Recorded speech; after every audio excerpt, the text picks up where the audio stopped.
Bom dia, irmãos, graça e paz.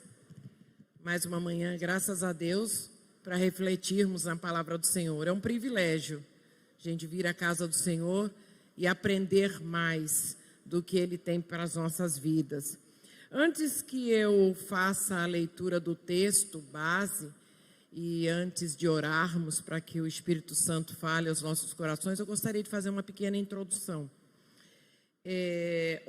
Sexta-feira, nós celebramos o Dia do Professor, né? Uma categoria tão abençoadora que forma todas as outras profissões, né? E ontem nós tivemos aqui na igreja uma homenagem muito especial dedicada aos professores da escola bíblica, aqueles que compartilham, né, das verdades do maior mestre de todos os tempos, mestre sem igual, o único professor das nossas vidas, nosso Senhor Jesus Cristo. Ensinar é promover as condições para que o outro reflita, para que o outro encontre as respostas necessárias ao aprendizado. E é algo muito especial. Jesus, ele ensinava de formas muito peculiares, digamos assim. Jesus tinha estratégias para ensinar. E uma delas era através das parábolas, analogias, né, que ele utilizava para alcançar aqueles a quem ele queria alcançar. Então, por que Jesus escolhia essa estratégia para ensinar? Porque através das histórias, né, daquelas analogias, daquelas parábolas, era muito mais fácil explicar verdades complexas de uma forma simples, de uma forma que podia ser entendida. Um outro motivo por que Jesus explicava, ensinava através das parábolas, era para que se cumprisse, né, o que estava escrito como profecia no Salmo 78, no verso 2, que diz: abrirei a minha boca numa parábola, falarei enigmas da antiguidade.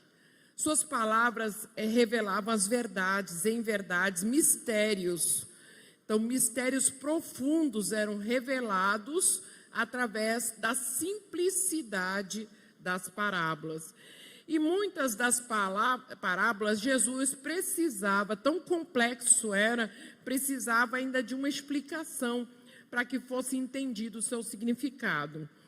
Jesus contava parábolas à multidão, mas apenas dava explicação aos seus discípulos.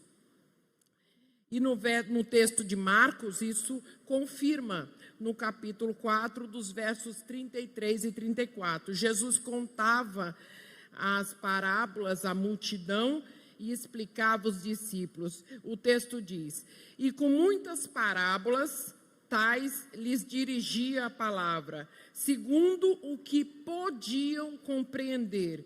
E sem parábolas, nunca lhes falava, porém, tudo declarava em particular aos seus discípulos.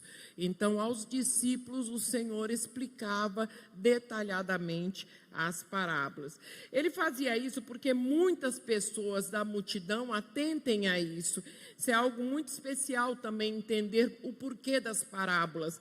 Muitas pessoas na multidão não estavam interessadas em seguir a Jesus, estavam ali para tumultuar, para contradizer, para humilhar, para envergonhar, estavam vindo para ter um motivo para contradizer Jesus.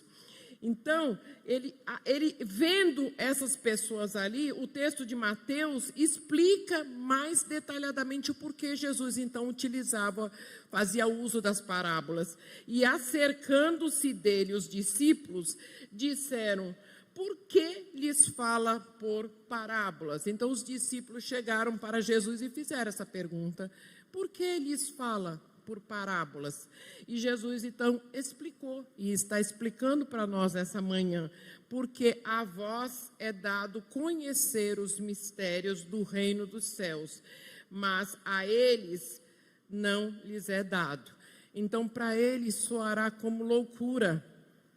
Não entenderão as verdades, os mistérios do Senhor Jesus. Então, ele explicava por parábolas para os seus, para os eleitos, para os escolhidos. E aqueles que ali estavam e não tinham,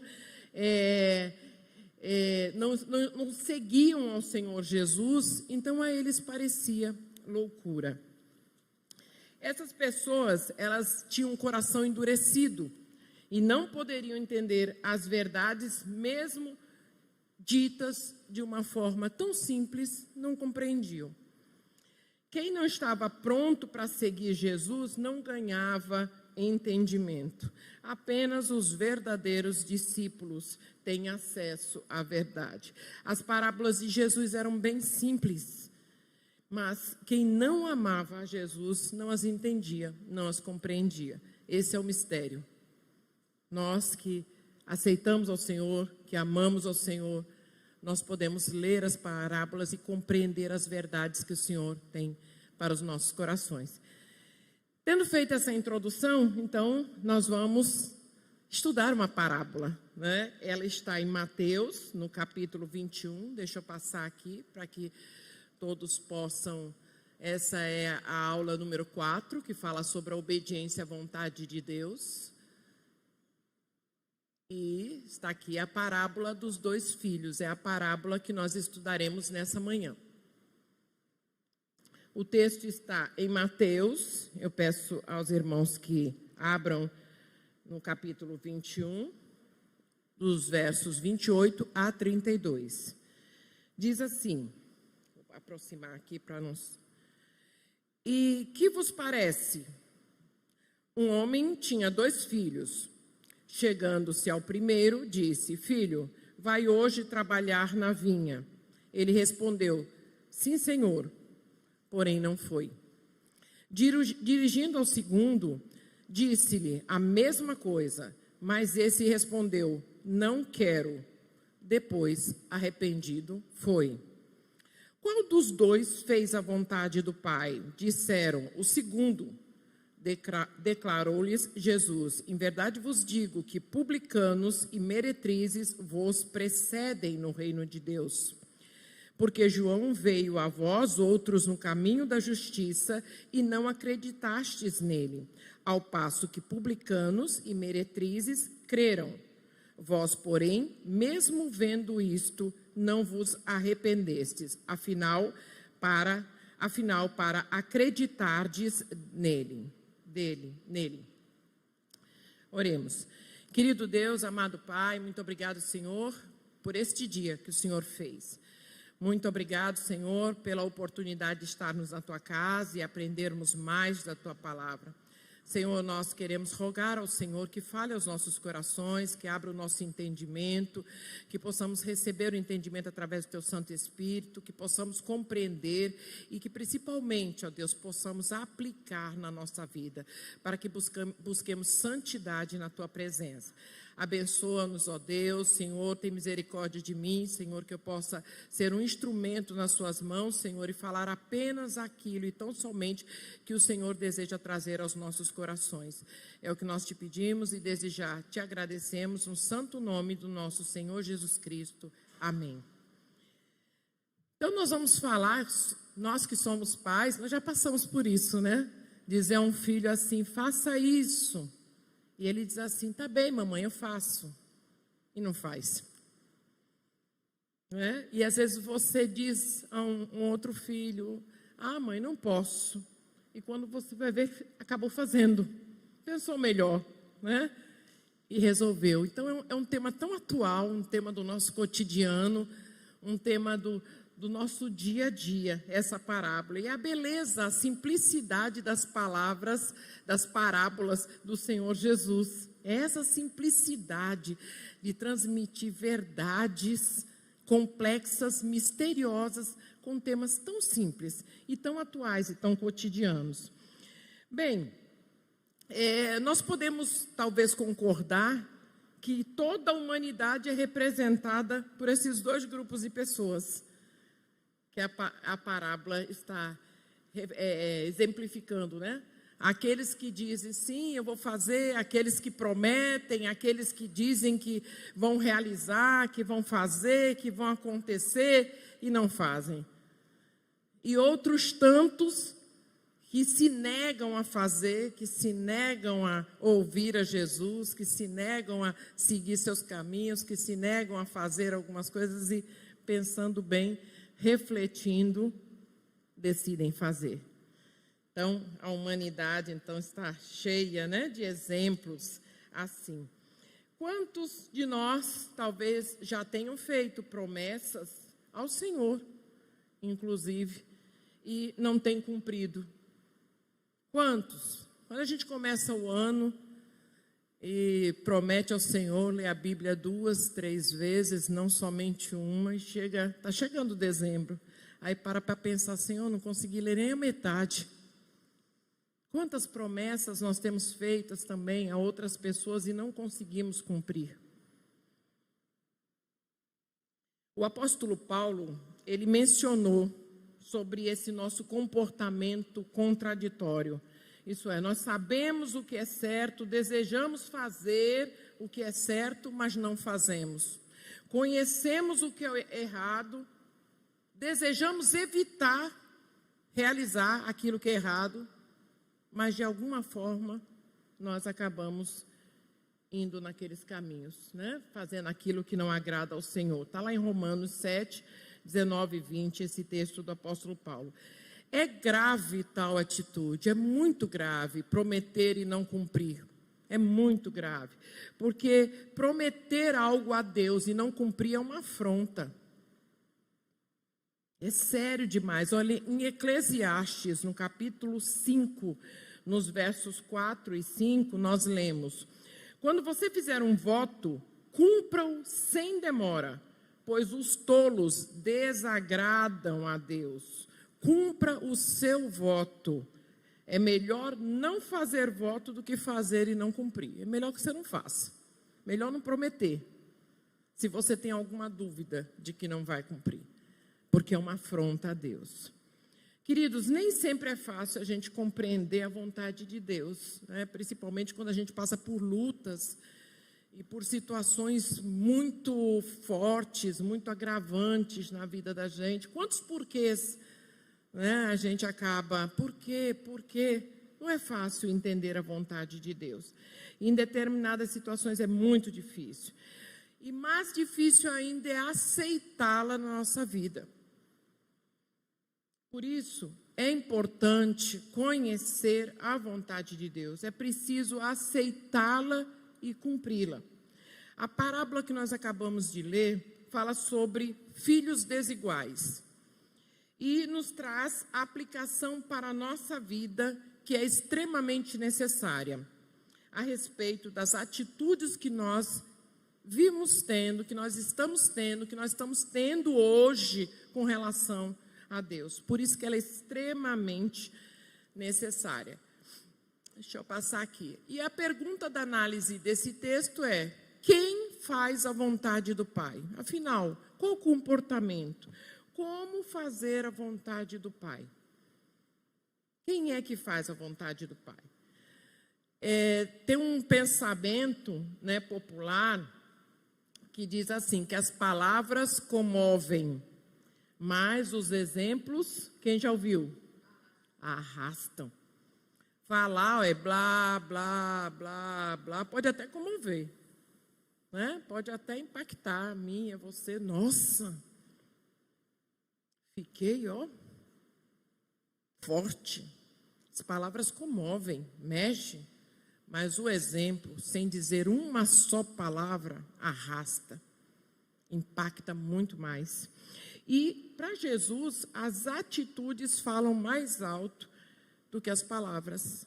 É sobre isso que essa parábola está falando, sobre atitudes. E como fazer a vontade de Deus? A lição está dividida em 4 tópicos que vão nos dar uma orientação para que a gente reflita para mim, para você, para que a gente comece a rever os nossos conceitos, a nossa postura, o nosso comportamento com o Senhor. Então, vamos refletir sobre esses 4 pontinhos. Primeiro, como fazer a vontade de Deus? Fazer a vontade de Deus significa ir além das intenções, e somente intenções.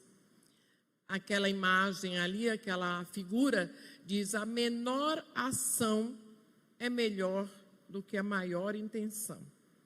Não adianta projetos, né, mirabolantes. A ação é mais eficaz. Ir e fazer e realizar. Na parábola, o primeiro filho, quando foi convocado para ir trabalhar na vinha do pai, ele respondeu de uma forma cortês, imediata, precisa: sim, Senhor. Né? Cortês, gentil. Sim, Senhor. Esse filho demonstrou boa vontade de ir, mas não foi.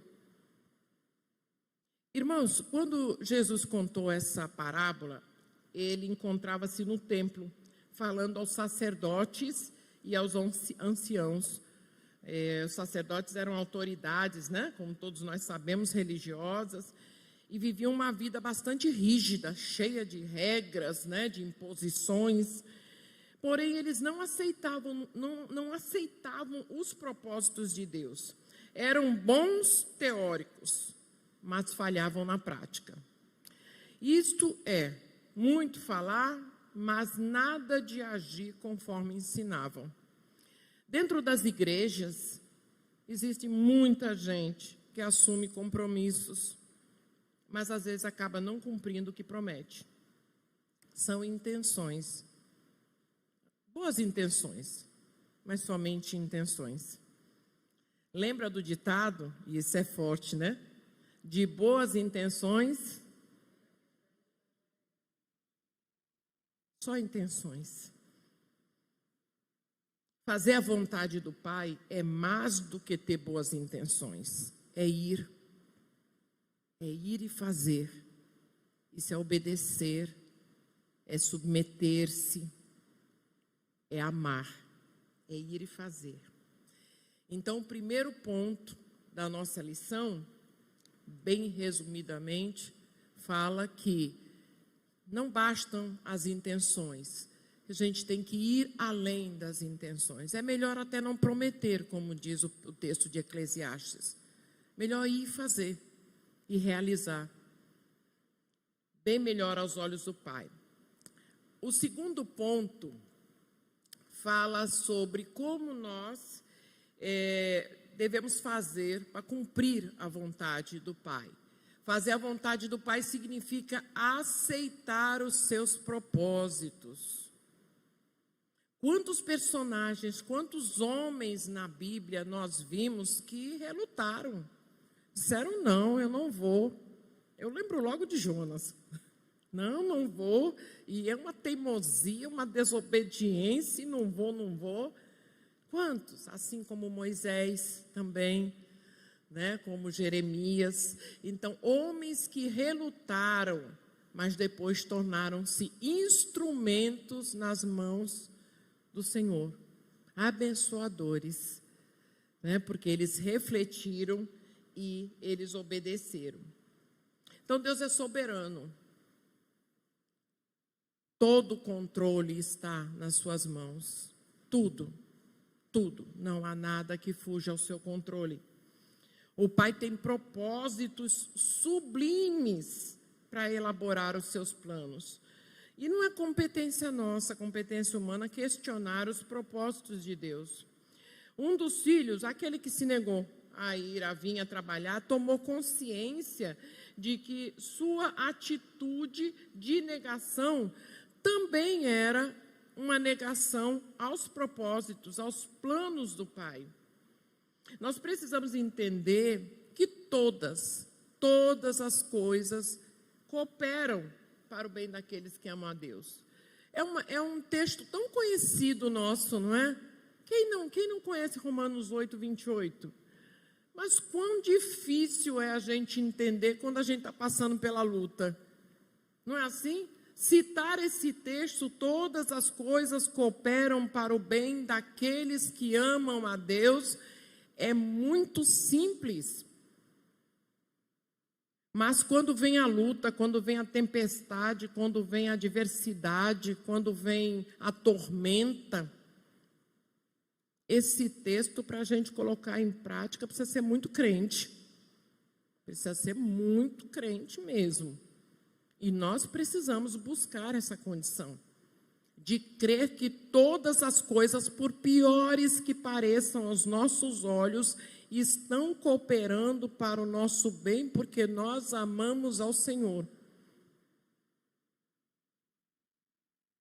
Portanto, não é sensato ao homem discutir com Deus, perguntar o porquê, mas sim obedecer e aceitar os propósitos divinos, sabendo que é para o nosso bem.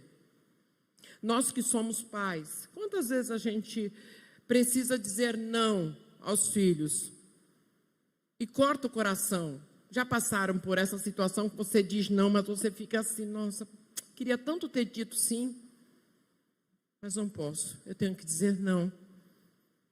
Dói mais na gente, né? Mas nós precisamos dizer não para o bem daquele que nós amamos. Então, o não também é formação de personalidade. E muito importante, eu acredito que até mais do que o sim. Molda mais, né? Então, nós devemos exercitar, até nos momentos de luta, ter essa convicção de que todas as coisas cooperam para o nosso bem e obedecer e aceitar os propósitos divinos. O item 3... o tópico 3 da nossa lição, diz quem pode entrar, no reino de Deus. Como? Fazer a vontade do Pai significa pertencer ao reino. Para surpresa dos sacerdotes e anciãos, Jesus afirmou, olha que afirmação polêmica para Jesus citar dentre os sacerdotes e os anciãos.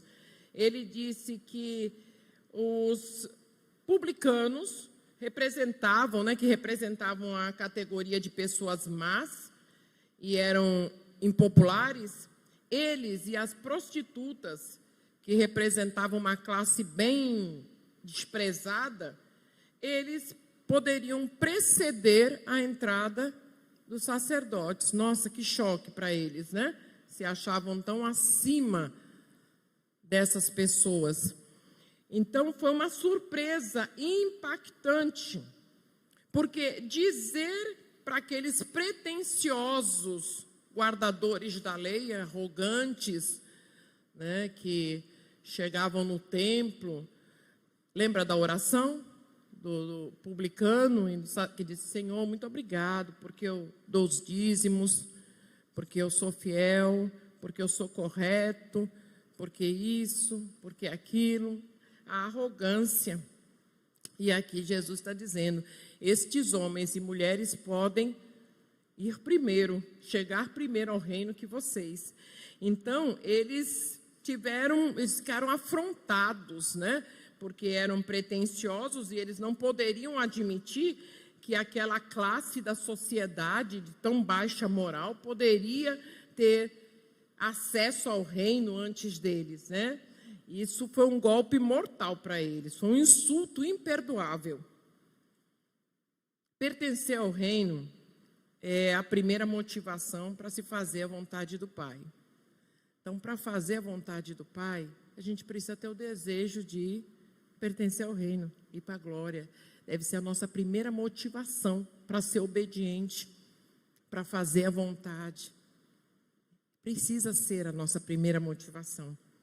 Em outras palavras, quem pertence ao reino sente-se impulsionado a cumprir sempre a vontade do Pai. Aquele que pertence não acha um peso, não acha um fardo. É natural, vai e faz, porque é a vontade do Pai, e porque eu amo meu Pai, e porque eu quero estar com Ele na glória. É natural, como diz os meninos assim, é simples assim. Só pesa para aqueles que não estão de todo o coração desejosos em obedecer a Deus. Aí é um fardo, aí é um peso, aí realmente é como carregar, puxar uma montanha amarrada na cintura. Mas para aqueles que amam a Deus, não é um fardo, não é um peso, é natural. Então, ali tem pertencer ao reino é a primeira motivação, deve ser a nossa primeira motivação para fazer a vontade do Pai. Quem pertence ao reino sente-se impulsionado a cumprir sempre a vontade de Deus. O quarto ponto, e tem muito a ver com o que nós ouvimos hoje, nessa manhã, na palavra do nosso querido irmão Josias, né? Tem muito a ver, significa assumir as mudanças necessárias. Fazer a vontade do Pai é estar predisposto a mudar o que precisa ser mudado. É estar disposto a mudar de que forma for para poder fazer a vontade do Pai. Então, o primeiro filho disse de forma gentil, um sim. O segundo disse de forma grosseira, um não. Mas depois foi trabalhar na vinha. Por que ele mudou de posição? Por que vocês acham que ele mudou a atitude dele? Eu penso que provavelmente ele parou para pensar, né? Se arrependeu. Não é isso? Os meninos, quando querem desobedecer, a gente diz, olha, pense bem na consequência. Aí para pensar, é melhor ir. Não é assim? Eu acho que ele pensou também. Eu acho que ele se arrependeu e disse, olha, é melhor ir trabalhar na vinha. Então ele disse não e foi. Provavelmente ele se arrependeu.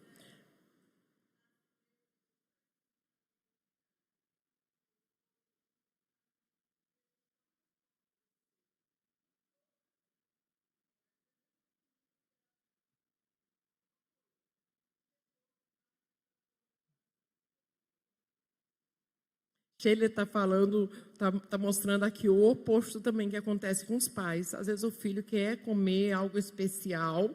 Não vou fazer, estou cansada. Não é assim, Sheila? Isso, para não fazer.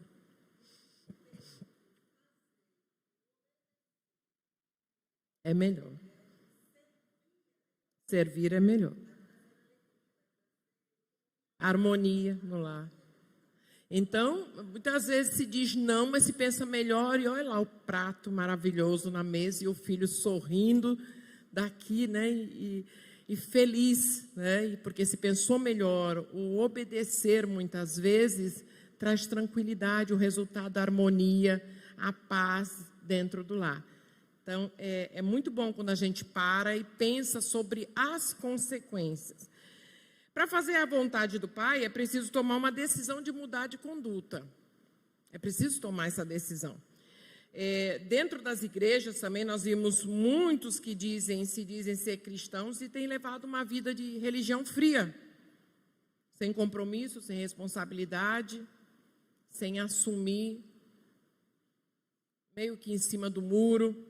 Dizem não para a necessidade das mudanças necessárias. Se eu tiver que mudar algo, acha que é muito esforço, que é muita dor, e opta por não assumir, não demonstram a disposição de reconsiderar a sua posição.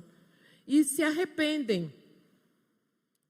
Muitas vezes, né, se arrependem. Esses são os que se comportam e fazem a vontade de Deus. Não demonstrar essa disposição em arrepender-se, em fazer a vontade do Pai, é algo muito perigoso para a nossa vida, para a nossa maturidade cristã. Porque quando nós desobedecemos, nós estamos sendo rebeldes. Nós discordamos do Pai, nós não cremos nele. A nossa conduta está dizendo que nós não somos filhos obedientes. A mudança de atitude requer fé. Como diz ali, é um primeiro ponto. Para que você possa assumir as mudanças necessárias, você precisa ter fé fortalecida. Saber que você vai seguir aquele caminho que o Senhor tocou o seu coração, que deve ser feito, porque você crê firmemente que o Senhor tem o melhor para você. Então, eu vou mudar esse comportamento, eu vou mudar essa atitude, e eu vou fazer isso porque eu tenho fé. O segundo ponto muito importante é o arrependimento. Nós ouvimos aqui pela manhã os males, né? Como o pecado destrói vidas, destrói situações, famílias, relacionamentos e o próprio ser mesmo, ser humano. Que devastidão, né? Aquela destruição que o pecado faz. E nós precisamos tomar a decisão de dizer não, de nos arrependermos, sinceramente, um arrependimento do coração, um arrependimento de entrega, um arrependimento de não olhar para os lados, para ninguém, só para Jesus, e entregar-se e pular.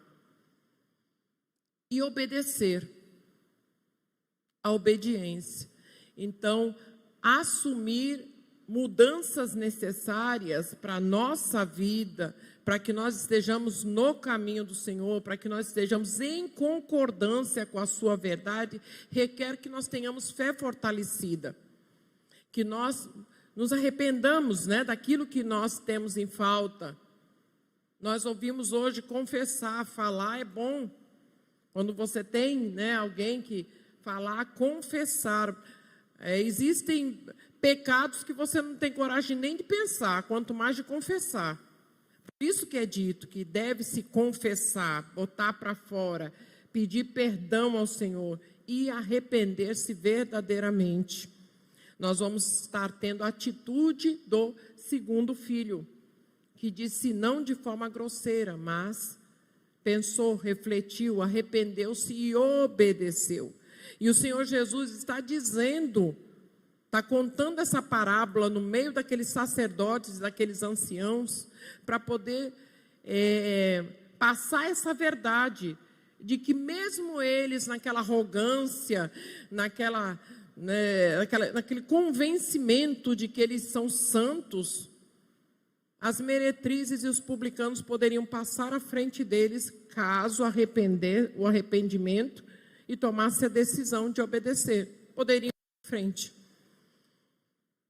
Então, o segundo filho, diferente do primeiro, que só ficou nas boas intenções, arrependeu-se e obedeceu. Adotou uma mudança de postura para servir. Isso requer submissão incondicional. Às vezes a gente tem uma dificuldade muito grande em ser submisso. Submisso em várias situações. E principalmente para Deus. Você às vezes tem que abrir mão de valores. Quando nós somos apegados a valores, né, a posses, acima de outros valores. E às vezes o Senhor diz no seu coração, não, dê, doe, ajude. E a gente diz, não. Então são muitas correntes que nos prendem e nos fazem não decidir por dizer sim ao Senhor. Por mais que estejamos dentro da igreja, por incrível que pareça. Por mais que estejamos dentro da igreja. Então, irmãos, essa parábola é bem curta, é uma parábola bem simples, é uma parábola de fácil entendimento, mas que contém verdades profundas para a nossa vida se queremos alcançar o reino, a glória. E nós estamos nos preparando. E temos 4 pontos ali para refletirmos. Como devemos fazer para sermos aquele filho que mesmo que no momento esteja dizendo não, mas que vai e faça a vontade do Senhor. Amém? Agora eu gostaria de dispor, né, da palavra para quem quiser fazer alguma colocação, acrescentar algo, como Sheiler fez, para a nossa compreensão. para que a gente possa encerrar a nossa aula de hoje. Oba, coisa boa. Acho tão bom quando todo mundo levanta a mão assim. Então, não dá para passar assim um replay. Vocês levantaram as mãos, mas como você é um cavalheiro, né, Isaac? Então, a nossa irmã, quer levar o microfone? Só um instantinho, viu? Para todos ouvirem, nós vamos levar o microfone.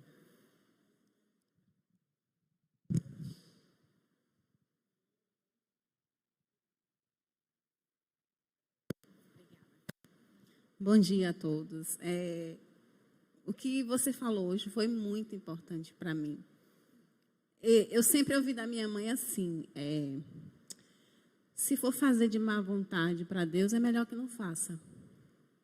E hoje eu aprendi que não é assim, que a gente tem que obedecer mesmo sem que a gente queira fazer aquilo. Então, nesse caso, eu aprendi muito com essa lição hoje. Porque até então, na minha cabeça, eu disse, não, se eu não estou com vontade, é melhor não fazer.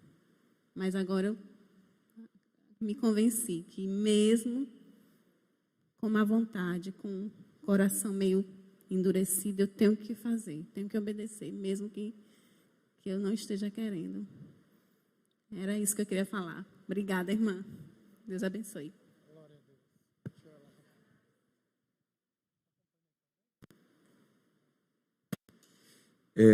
No slide anterior, você colocou aí algumas... Volta aí, André, por favor. Isso.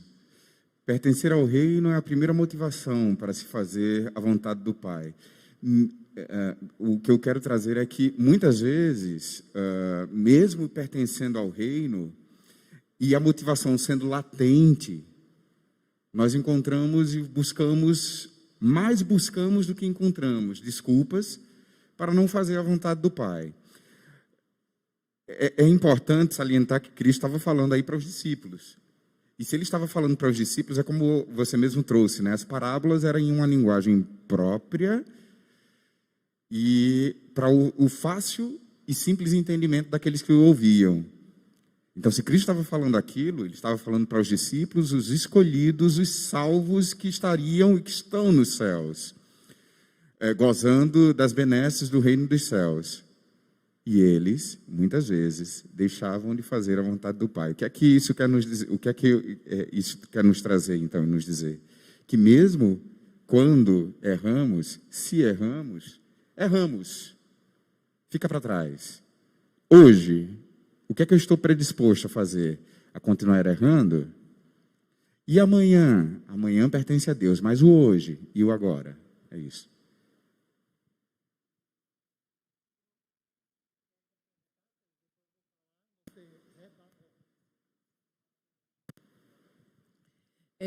O que a nossa irmã colocou aqui é muito importante. Essa questão que ela falou, né, de se eu vou fazer de má vontade, então eu não faço. E hoje, né, a mensagem, a palavra do Senhor, o Espírito Santo trouxe ao coração dela que devemos ser obedientes.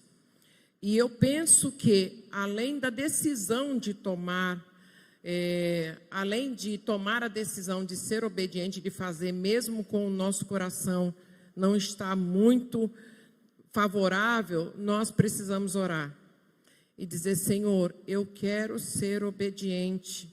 O Senhor enxerga o meu coração, eu não estou com vontade de fazer, mas eu quero lhe obedecer. Muda o meu coração. Aí a gente consegue, né? Porque aí é Ele quem transforma o nosso coração e faz com que aquilo que a gente não está muito com vontade de fazer, que a gente tenha o desejo de fazer. Mas o primeiro passo é decidir obedecer. O primeiro passo é nosso. Eu tomo a decisão de fazer. Não sei como, meu coração está negando, mas eu tomo a decisão de fazer, de ser obediente. E aí a gente vai para o joelho. Senhor, agora é com o Senhor. Transforma aqui o meu coração para que eu possa ser obediente de corpo inteiro, né? Por completo. E o nosso irmão também trouxe uma colocação muitíssimo importante. A decisão de agora, a gente não deve estar olhando para trás. Eu tomei a decisão agora, olha para frente e vai. E obedece, né? Então faz a vontade do Senhor. Todos nós devemos ter isso, né, na nossa convicção. Alguém mais?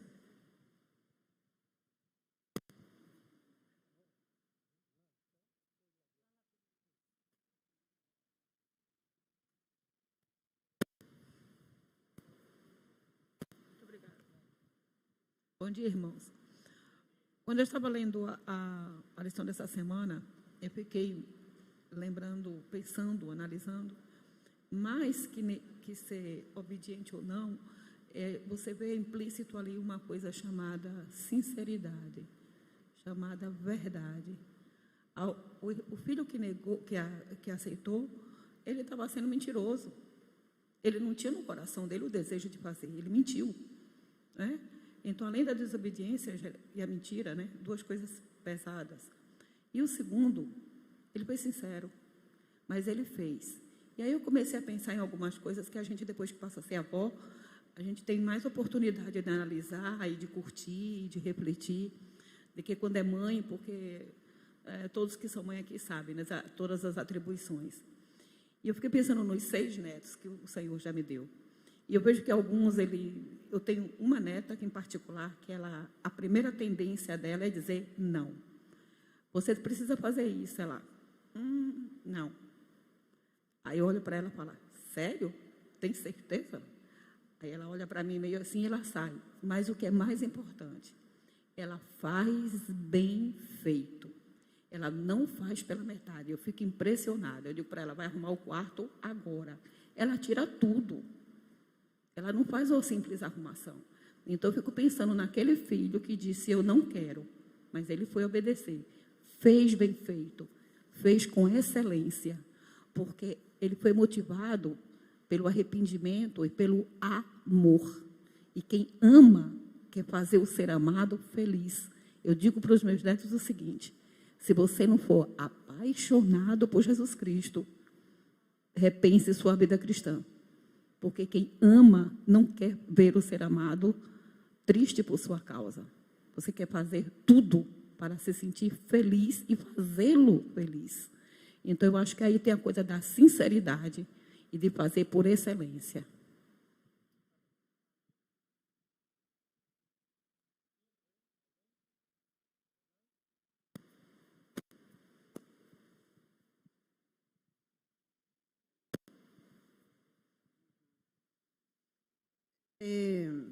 Só lembrando aqui de Moisés, quando ele foi convocado, quando ele foi chamado, escolhido por Deus para tirar o povo do Egito, né? O povo de Israel do Egito, que estava sendo escravo lá por 400 anos já, e Deus o escolheu não porque ele era um homem capacitado para isso, não porque ele tinha qualidades especiais, mas porque Deus foi quem escolheu. E mesmo o próprio Deus falando com ele ali na sarça, né? Deus se manifestou a ele. Ele colocou muita dificuldade. Ele disse, o povo não vai me ouvir, Faraó eles vão me perguntar quem foi que me enviou. E Deus dava a ele respostas quando eles perguntaram, digo, eu sou, te enviou. E o próprio Deus disse assim, Moisés, Faraó não vai deixar o meu povo sair de lá se não for por mão forte. Aí Deus não estava dizendo que a mão de Moisés era forte, ele estava dizendo que ele é quem iria agir. E ele só queria alguém que fosse.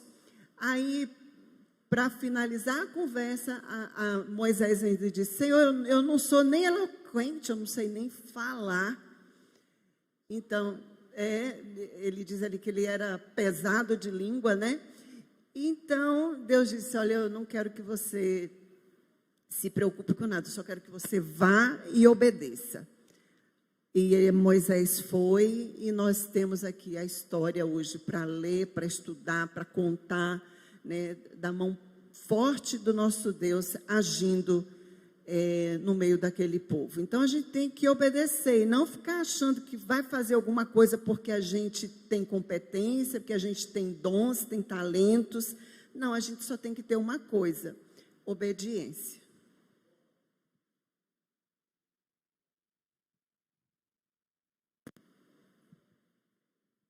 Mas mais 2 momentos de considerações assim que muito relevantes, muito importantes, né? Que vocês vêm acrescentando de conhecimento e de percepção. A questão da sinceridade, do amor é importantíssimo, como a nossa irmã trouxe, né? Sinceridade de coração, fazer por amor, obedecer, porque eu amo ao Senhor. E eu quero fazer a vontade dEle. E esse é o meu desejo. Quem ama, obedece. É muito simples assim. E essa questão que Sheila trouxe também, é que nós não precisamos estar buscando estar preparados para obedecer. O Senhor chama quem Ele quer. Ele dá ordem a quem Ele quer, do jeito que nós estivermos. O texto, a parábola que o Senhor contou no meio daqueles sacerdotes, inclusive nos ensina isso. Ele diz que o fator principal é obediência. Sendo assim, meretrizes e publicanos poderiam passar à frente daqueles estudiosos da lei, porque o fator principal é obediência. Obediência com submissão, fazer mesmo achando que o coração ainda não está desejoso, mas pedir misericórdia ao Senhor.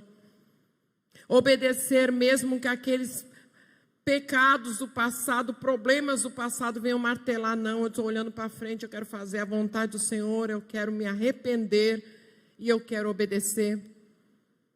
Obedecer ao Senhor sabendo que é por amor, com sinceridade de coração, com pureza de coração, obedecer ao Senhor.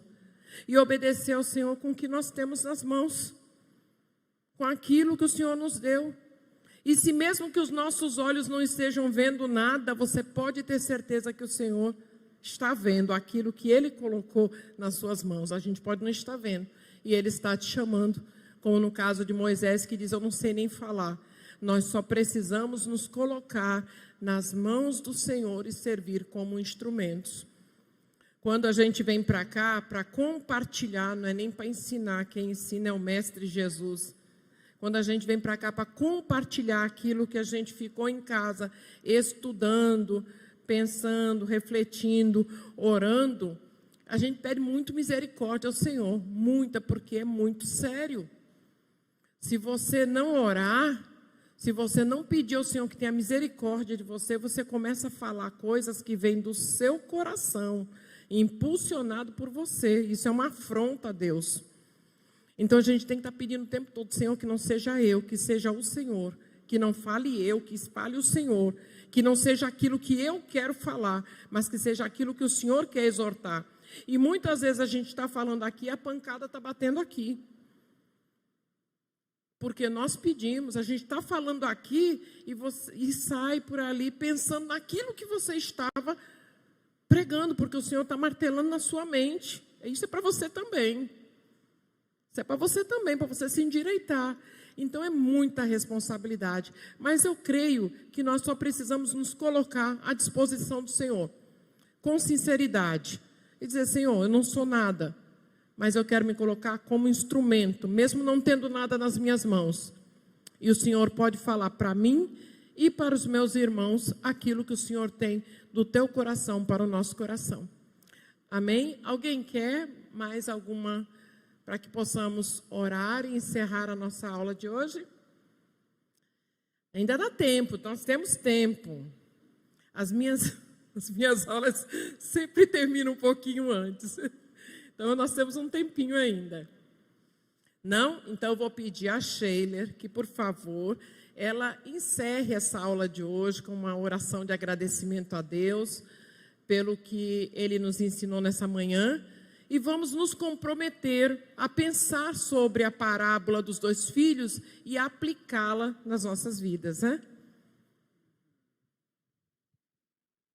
Senhor nosso Deus, humildemente nos dobramos diante do Senhor, entendendo, ó Deus, que é o Senhor quem nos chama, é o Senhor quem nos convoca para tão grande missão. Não porque somos capazes, porque temos dons, talentos, porque nada teríamos se do céu não nos fosse dado. Tudo que temos, tudo que somos, é o Senhor quem dá. É o Senhor quem faz todas as coisas. É o Senhor quem fez a boca, foi o Senhor quem fez o surdo, o cego, o mudo, o falante, o inteligente. É o Senhor quem faz todas as coisas. É do Senhor tanto o querer quanto o realizar. E nós, ó Deus, nos colocamos diante do Senhor e agradecemos porque o Senhor tem confiado a nós, tem nos chamado, tem nos permitido, ó Deus, participarmos de tão grande missão, de tão grande obra, que é a obra da redenção da humanidade. Ó Deus, a redenção dos eleitos do Senhor. Ó Deus, dá-nos um coração temente, um coração mais humilde, um coração mais quebrantado. Dá-nos, ó Deus, mais força, mais fé. Ajuda-nos, ó Deus, nas nossas fraquezas. E ajuda-nos, ó Deus, a obedecermos o Senhor. Dá-nos, ó Deus, quebrantamento. Ajuda-nos, ó Deus, a entendermos que precisamos nos arrepender todos os dias dos nossos pecados. E ajuda-nos, ó Deus, na obediência à Tua palavra. Que não sejamos apenas leitores, mas que sejamos, ó Deus, quebrantados. Que sejamos, ó Deus, operosos, praticantes da palavra. Em nome de Jesus. Ainda agradecemos, ó Deus, pela obediência da nossa irmã Célia, em estar aqui à frente. Não é uma coisa fácil, Senhor. Eu que às vezes tenho tido o privilégio também de estar à frente, lecionando. Eu sei, Senhor Deus, que não é fácil. Nós nos sentimos muito limitadas, mas o Senhor nos chama e o Senhor quer que estejamos na obediência. Então a gente vem por obediência ao Senhor. Obrigada, Senhor Deus, porque a Tua serva obedeceu hoje e está aqui à frente ministrando para nós. E fomos ricamente abençoados pelo Senhor através dela. Muito obrigada. Agradecemos e oramos por ela e por cada um de nós. Em nome de Jesus. Amém. Então, estamos encerrados na nossa aula de hoje. Deus abençoe a todos e logo mais à noite estaremos aqui para louvar e adorar o nosso Deus, porque Ele é digno. Boa tarde, irmãos.